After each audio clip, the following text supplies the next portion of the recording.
go to the fog, and the screaming started. The first time the screaming started, Mara locked her doors and pretended she couldn't hear it. The sound came from over the marsh at the same hour every night, a thin, layered wail that bent like wind through broken reeds. Neighbors opened windows and listened until silence claimed they heard only the gulls. Mara heard pattern, though, as if many voices were stacked and trying to find a single note. She told herself curiosity was a useless luxury. The town had its old rules, and one of them hung on a splintered post near the path. Don't go to the fog. Peter mentioned the sign first, over tins of coffee and the smell of fish on his fingers. He had read the faded letters without theatrics, like reading a weathered map.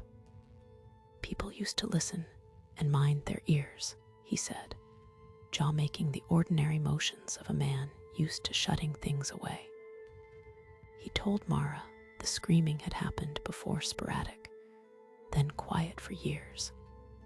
He smiled as if that would soften what he'd seen. The smile didn't convince her, but it moved a pebble in her chest. Curiosity turned into a low, steady ache. Mara bought a small red pocket recorder on a gray afternoon when the shop smelled of brine and old tobacco.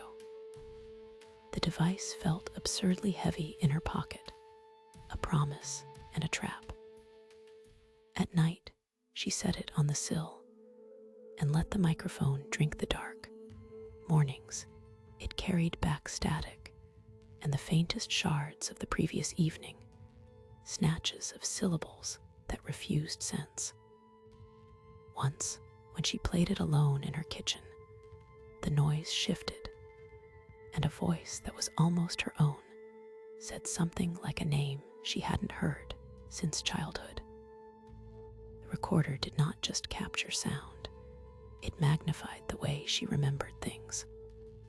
On replay, laughter folded into mourning, and the gulls' calls slurred into syllables that carried their own logic.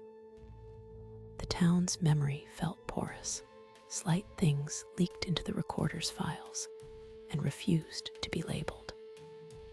Mara found herself listening for the wrong thing, not the cause of the screaming, but the way each repetition shifted, like a tide altering a shoreline. Her neighbor's advice, "Don't go to the fog," began to feel less like warning and more like a plea to stop listening. Curiosity is a distance measured in steps. One mist-thick night, Mara followed the willow path until the trees leaned together like conspirators. The air tasted of salt and old pages, and the fog wrapped around her ankles as if curious in return. Sound changed inside it. Things that were clear on land turned soft, and the screaming resolved into layers, whispers. A short laugh that might have been a child's, a low note like someone clearing a throat. Each layer felt familiar and wrong, like discovering an impression of your own face on a stranger's photograph. At the marsh's edge, the wooden sign reappeared, half swallowed by club moss and tide. The painted letters had been nailed by hands that meant to be kind. "Don't go to the fog," it said, as if the fog only needed suggestion. Mara pressed her palm to the post and felt its grain go cold under her skin. The fog answered in a minute, a distant chorus that harmonized on a note she hadn't noticed before, an almost word so precise she could almost translate it as longing. The recorder's light flashed when she replayed it, a recorded pause where nothing should have been.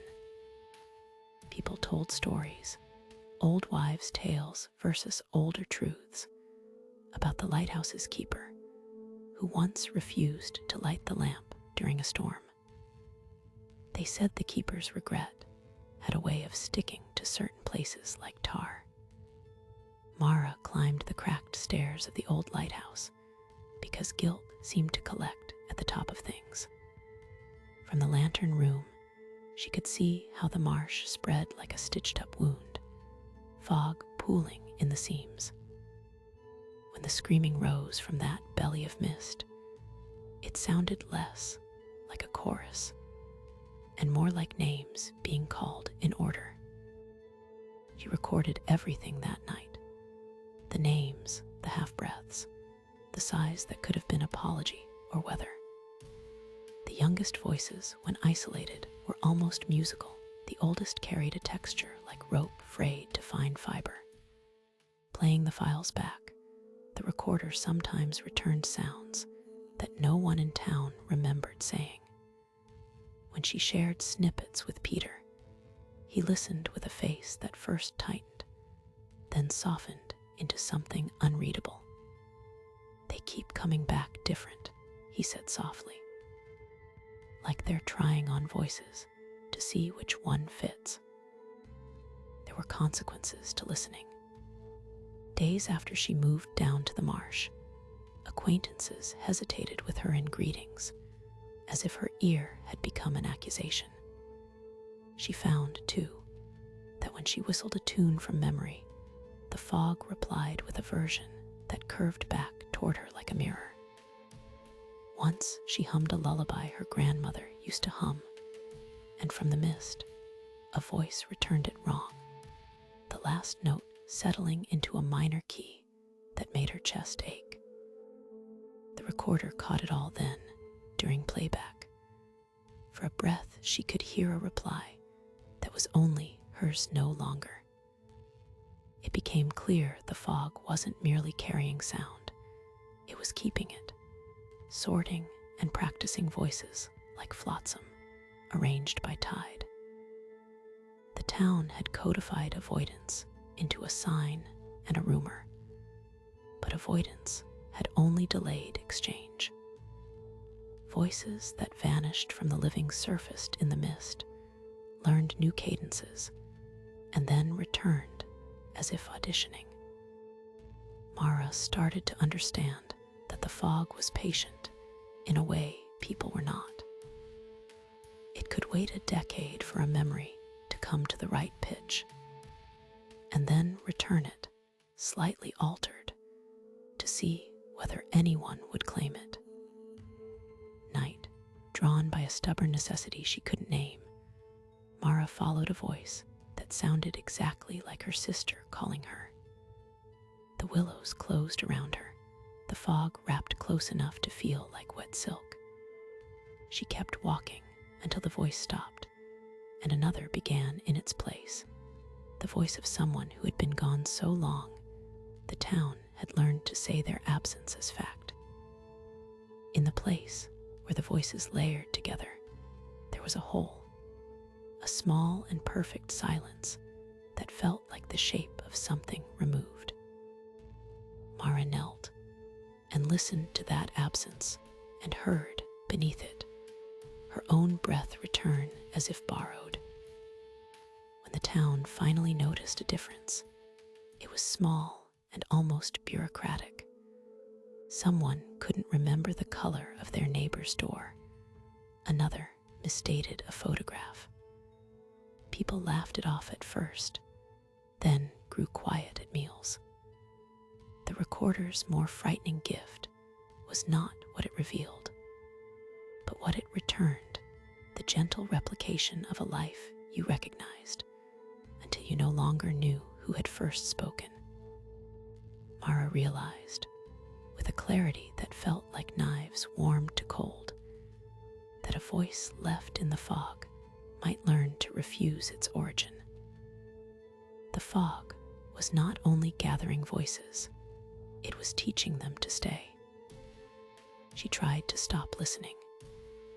She smashed the button on the recorder until the red light died and threw it into a drawer.